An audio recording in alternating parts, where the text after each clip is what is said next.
जय हिंद, वंदे मातरम। स्वागत है आप सभी साथियों का गिंजर लर्निंग गुरुजी प्लेटफॉर्म में। तो दोस्तों, हम लोग सुबह में 1 से लेकर 45 तक प्रश्न किए हैं, उसके आगे हम लोग करने वाले हैं प्रश्नों को। तो बिहार शिक्षक भर्ती के लिए ये जो क्लास है बहुत इंपॉर्टेंट है, इसे पूरा देखने का जरूर प्रयास कीजिएगा। और जितने भी प्रश्न हम कराए हैं, बहुत सारे शिक्षक गण के द्वारा जो है मैसेज किया गया है, बताया गया है कि सर आपका प्रश्न जो है इस बार आया हुआ है। तो आप लोग से निवेदन है कि इसे पूरा देखने का प्रयास कीजिएगा और जितना हो सके आप लोग इसे शेयर जरूर कर दीजिएगा। बहुत इंपॉर्टेंट प्रश्न है ये। तो आइए हम लोग चलते हैं प्रश्न 46 नंबर प्रश्न पे। यहाँ पे जो 46 प्रश्न है कि निम्नलिखित में से कौन सी एक सदिश राशि नहीं है। बहुत अच्छा सा प्रश्न है। ए ऑप्शन की ओर अगर हम लोग ध्यान रखें तो कार्य जो हो जाएगा, ये जो है एक सदिश राशि नहीं है, कार्य जो है अदिश राशि है। लेकिन यहाँ पे जो फोर्स हो गया, वेलोसिटी हो गया, डिस्प्लेसमेंट हो गया, ये जो है ये सदिश राशि है। ओके, ये सारी जो है सदिश राशियां हैं। 47 प्रश्न है। 47 जो प्रश्न है कि किसी सरल लोलक की गति एक डैश का उदाहरण है। तो यहाँ पे राइट आंसर जो होगा एक सी ऑप्शन बिल्कुल सही होगा। आवृत्ति गति जो होती है, जिसको प्रेडिक्ट मोशन कहा जाता है, ये जो है सरल लोलक की गति का एक एग्जाम्पल है, एक उदाहरण है। नेक्स्ट प्रश्न पे आते हैं। इस समय बहुत ज्यादा होता है कि प्रैक्टिस किया जाए प्रश्नों को लगातार। 48 प्रश्न है कि निम्नलिखित में से किसका घनत्व सर्वाधिक होता है। तो इसमें से जो घनत्व पानी का होता है सबसे ज्यादा होता है, सबसे सर्वाधिक होता है पानी का घनत्व। ठीक है, नेक्स्ट प्रश्न आते हैं 49 जो प्रश्न है। यहाँ पे देखिए 49 प्रश्न है कि समतल दर्पण द्वारा बनने वाला प्रतिबिंब सदैव डैश होता है। तो समतल दर्पण द्वारा जो बनने वाला जो प्रतिबिंब होता है सीधा होता है। यहाँ पे जो राइट आंसर बी हो रहा है ये बिल्कुल सही हो रहा है। 50 प्रश्न है कि निम्नलिखित में से क्या अधातु है। तो इसमें से अधातु का चयन करना है। तो इसमें से जो नाइट्रोजन हो जाएगा ये जो है अधातु है। बाकी एल्युमिनियम, मैग्नीशियम और पोटेशियम ये जो हो जाएंगे ये धातु हैं, लेकिन नाइट्रोजन जो है एक प्रकार का अधातु है। ठीक है, इसके बाद आते हैं नेक्स्ट नंबर प्रश्न पे। आगे देखिए यहाँ पे जो 51 प्रश्न है साथियों, बहुत अच्छा सा सुंदर सा प्रश्न है आपके लिए। यहाँ पे 51 प्रश्न करे कि जब हम प्याज काटते हैं तो सिनेज एंजाइम प्याज के अमीनो एसिड सल्फाइड को किस एसिड में परिवर्तित करता है। तो ये जो है सल्फेनिक एसिड में क्या करता है, इसको कन्वर्ट करता है, इसको बदलता है किसमें, सल्फेनिक एसिड में। ठीक है, इसके बाद आते हैं 52 प्रश्न है कि सीसा, जिसको लेड के नाम से जानते हैं, सीसा इंग्लिश वर्ड हो गया, तत्व का प्रतीक क्या हो। इस सीसा का जो प्रतीक होता है ये वह क्या होता है। तो इसका प्रतीक पीबी होता है। ये सल्फर हो गया, सोना हो गया और ये पोटेशियम हो गया। ठीक है, एल्युमिनियम होते हैं, एल हो गया, सोडियम हो गया, Na हो गया, मैग्नीशियम हो गया, Mg हो गया। तो ये सारे चीज जो है संकेत हैं। इसके बाद नेक्स्ट प्रश्न पे आते हैं। 53 प्रश्न है कि निम्नलिखित में से कौन सी गैस खाद्य उत्पाद में दुर्गंध का कारण बनती है। तो खाद्य उत्पाद में दुर्गंध का कारण जो है ऑक्सीजन गैस बनती है। ए ऑप्शन यहाँ पे बिल्कुल सही हुआ। खाद्य उत्पाद की बात किया है, खाद्य उत्पाद में दुर्गंध बनने वाली गैस कौन सी है, तो ऑक्सीजन गैस है। क्लियर। आगे देखिए प्रश्न आते हैं 54 प्रश्न पे। यहाँ पे जो 54 प्रश्न है कि हीरा एक जो है अपरूप है। हीरा किसका अपरूप है। तो हीरा जो है ये कार्बन का अपरूप है। किसका अपरूप है, कार्बन का अपरूप है हीरा। राइट आंसर सी यहाँ पे सही हो रहे हैं। 50 प्रश्न देखिए यहाँ पे जो 55 प्रश्न है कि निम्नलिखित में से कौन सी धातु सबसे अधिक मुलायम धातु होती है। तो सबसे अधिक मुलायम धातु जो है वह सोना होती है। सी ऑप्शन यहाँ पे सही हो रहा है। 56 प्रश्न देखिए कह रहा है कि एथोनोइक एसिड को सामान्यतः डैश अम्ल कहा जाता है। तो एथोनोइक एसिड को जो है सामान्यतः एसिटिक अम्ल कहा जाता है। कौन सा अम्ल कहा जाता है उसे, तो उसे एसिटिक अम्ल कहा जाता है। राइट आंसर यहाँ पे जो सी हो रहा है ये बिल्कुल सही हो रहा है। नेक्स्ट प्रश्न देखिए यहाँ पे जो 57 प्रश्न है कि कोशिका सिद्धांत का प्रस्ताव देने वाले वैज्ञानिक का नाम बताइए। उन वैज्ञानिक का जो नाम था स्लाइडेन और स्वान, ये जो है कोशिका सिद्धांत के प्रस्ताव को दिए थे। कौन दिए थे, तो स्लाइडेन और स्वान दिए थे। ओके, ये वैज्ञानिक का नाम है। नेक्स्ट प्रश्न है 58 प्रश्न है कि निम्नलिखित में से किसका उपनाम डैडी लॉन्ग लेग्स है। बहुत अच्छा सा सुंदर सा प्रश्न है ये। तो उनका जो नाम है सेलर मकड़ी। ये बहुत देख लीजिए, यहाँ पे नाम कुछ आप लोग सुने होंगे या नहीं सुने होंगे, लेकिन यह नाम सुन लीजिए, सेलर मकड़ी, जिसका उपनाम डैडी लॉन्ग लेग्स है। ओके, नेक्स्ट प्रश्न पे हम लोग चलते हैं। यहाँ पे 59 प्रश्न देखिए।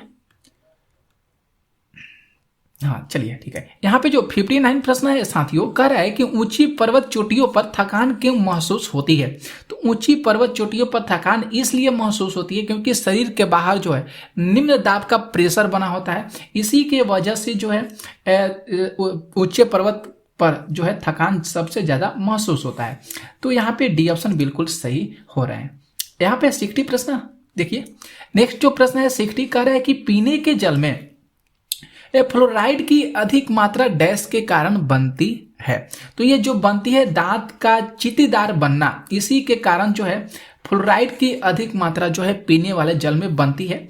राइट आंसर यहाँ पे जो सी है ये बिल्कुल सही है। 61 प्रश्न देखते हैं। कह रहा है 61 प्रश्न है कह रहा है कि रामचरितमानस एक महाकाव्य है जिसे डैश भाषा में लिखा गया है। तो ये जो है अवधी भाषा में लिखा गया है। सी ऑप्शन यहाँ पे सही हो रहा है। 62 प्रश्न देखिए। 62 प्रश्न कर रहे हैं कि कर्नाटक की कौन सी प्रसिद्ध कला नृत्य, संगीत, संवाद, वेशभूषा, श्रृंगार और मंच शिल्प को सम्मिश्रित कर एक अद्भुत अनुभव प्रस्तुत करता है। बहुत अच्छा सा प्रश्न, बहुत मस्त प्रश्न है। तो यक्षगान जो है इसी को प्रस्तुत करता है। यहाँ पे ए ऑप्शन जो है ये सही हो रहा है। नेक्स्ट प्रश्न देखिए। यहाँ पे 63 प्रश्न है। 63 प्रश्न करें कि इन भारतीय संगीत दिग्गजों में से सितार वादक कौन हैं। तो सितार वादक जो है रवि शंकर हो जाएंगे। यहाँ पे बी ऑप्शन राइट हो रहा है। कौन है सितार वादक? तो रवि शंकर। नेक्स्ट प्रश्न देखिए। यहाँ पे जो 64 प्रश्न है कि निम्नलिखित में से कौन रसमंजरी नामक संस्कृत ग्रंथ के रचनाकार हैं। तो आपको पता होगा भानुदंत जो हो जाएंगे, ये रसमंजरी नामक संस्कृत ग्रंथ के रचनाकार माने जाते हैं। कौन? तो भानुदंत। ठीक है, नेक्स्ट प्रश्न पे आते हैं हम लोग। देखिए यहाँ पे 65 प्रश्न। 65 प्रश्न है कि प्रतिवर्ष विश्व हृदय दिवस कब मनाया जाता है। तो प्रतिवर्ष हृदय दिवस जो है 29 सितंबर को मनाया जाता है। यहाँ पे जो बी ऑप्शन हो रहे हैं ये राइट हो रहे हैं। 60 आगे नेक्स्ट प्रश्न देखते हैं। 66 प्रश्न है निम्नलिखित भारतीयों में से किसने नोबेल पुरस्कार नहीं जीता है। तो उस भारतीय का नाम हो जाएगा सत्यजीत राय। अभी तक से सत्यजीत राय जो हैं ये अभी तक से नोबेल पुरस्कार नहीं जीते हैं। 67 प्रश्न देखिए, कह रहा है कि एटलर फॉर गर्ल्स एजुकेशन के विकास के लिए, यहाँ पे माफ कीजिएगा, भारत में digital gender Atlas for girls education के विकास के लिए किस संस्थान ने सहयोग किया था। तो उस संस्थान का नाम है UNICEF। यूनिसेफ जो है ये जो संस्था है ये जो है digital gender Atlas for girls education में अपना योगदान दिया है ये संस्था। 68 प्रश्न करें कि DRDO का पूरा नाम क्या है। DRDO का पूरा नाम क्या है। तो यहाँ पे देखें तो बी ऑप्शन से होगा defence research and development organisation. ये जो है DRDO का पूरा नाम है। तो बी ऑप्शन सही कीजिएगा। 69 प्रश्न देखिए। यहाँ पे बहुत अच्छा सा ये प्रश्न है। 69 प्रश्न है कि तारा भौतिकी संस्थान का मुख्यालय कहाँ पे स्थित है। तो तारा भौतिकी संस्थान का मुख्यालय बेंगलुरु में स्थित है। डी ऑप्शन यहाँ पे सही हो रहे हैं। 70 प्रश्न करें कि तानसेन समारोह कहाँ आयोजित किया जाता है। तो तानसेन समारोह जो है ये ग्वालियर में आयोजित किया जाता है। ए विकल्प जो है यहाँ पे सही हो रहे हैं। 71 प्रश्न देखते हैं। 71 प्रश्न कर रहे हैं कि निम्नलिखित में से किसे नाइटिंगेल ऑफ इंडिया के रूप में जाना जाता है। तो नाइटिंगेल ऑफ इंडिया के रूप में जो है सरोजिनी नायडू को जाना जाता है। डी ऑप्शन यहाँ पे सही हो रहे हैं। नेक्स्ट प्रश्न पे हम लोग चलते हैं। अगले प्रश्न पे यहाँ पे देखिए, यहाँ पे जो 72 प्रश्न है दोस्तों, देखिए अच्छा प्रश्न है ये। 72 प्रश्न करे कि अमार सोनार बंगला किसने लिखा था। बांग्लादेश का जो राष्ट्रीय गान है अमार सोनार बंगला, ये किसने लिखा है। अच्छा सा प्रश्न है ये। तो रविंद्रनाथ टैगोर लिखे हैं। कौन से राइटर लिखे हैं? तो रविंद्रनाथ टैगोर लिखे हैं। बांग्लादेश का राष्ट्रीय गान क्या है? अमार सोनार बांग्ला। ये किसके द्वारा लिखा गया है? तो ये रविंद्रनाथ टैगोर के द्वारा लिखा गया है। नेक्स्ट प्रश्न देखिए यहाँ पे 73 प्रश्न कर रहा है कि शिवा थापा किससे संबंधित है? तो शिवा थापा जो है ये मुक्केबाजी से रिलेटेड है। सी ऑप्शन यहाँ पे सही हो रहा है। शिवा थापा किससे संबंधित है? तो मुक्केबाजी से रिलेटेड है। यहाँ पे 74 प्रश्न करें कि फर्न्स पौधे के किस भाग में आते हैं? फर्न्स जो पौधे हैं ये किस भाग से आते हैं? ये टेरिडोफाइटा, जो टेरिडोफाइटा है इस भाग से आते हैं। डी ऑप्शन यहाँ पे सही हो रहे हैं। 75 प्रश्न यहाँ पे जो कह रहा है कि कंप्यूटर के संदर्भ में वेटवेयर क्या होता है? वेटवेयर क्या होता है जो कंप्यूटर के संदर्भ में पूछा गया है? तो ये जो होता है मानव मस्तिष्क होता है, जिसको ह्यूमन ब्रेन के नाम से जानते हैं। सी ऑप्शन यहाँ पे सही हो रहे हैं। 76 प्रश्न कर रहे हैं कि रजिस्टरों में संचित डाटा पर निष्पादित ऑपरेशन को क्या कहते हैं? तो जो निष्पादित ऑपरेशन होते हैं उसको जो है माइक्रो ऑपरेशन के नाम से जानते हैं, उसे कहते हैं। तो यहाँ पे सी ऑप्शन राइट हो रहे हैं। 77 प्रश्न चलते हैं, देखिए अच्छा सा प्रश्न है। 77 प्रश्न है कि पोडस आधारी, जिसको हेक्साडेसिमल कहा जाता है, इस पद्धति का आधार क्या है? इसे किसे सूचित करते हैं? तो इसे जो है 16 से सूचित किया जाता है। डी ऑप्शन यहाँ पे सही होगा। याद करिएगा पोडस आधारी, जिसको हेक्साडेसिमल के नाम से पूछा गया है, इसे 16 से डिनोट किया जाता है। 78 प्रश्न करें कि वर्ल्ड वाइड वेब का आविष्कार इस वर्ष कब किया गया था? वर्ल्ड वाइड वेब का आविष्कार कब हुआ था? तो वर्ल्ड वाइड वेब का आविष्कार 1989 में हुआ था।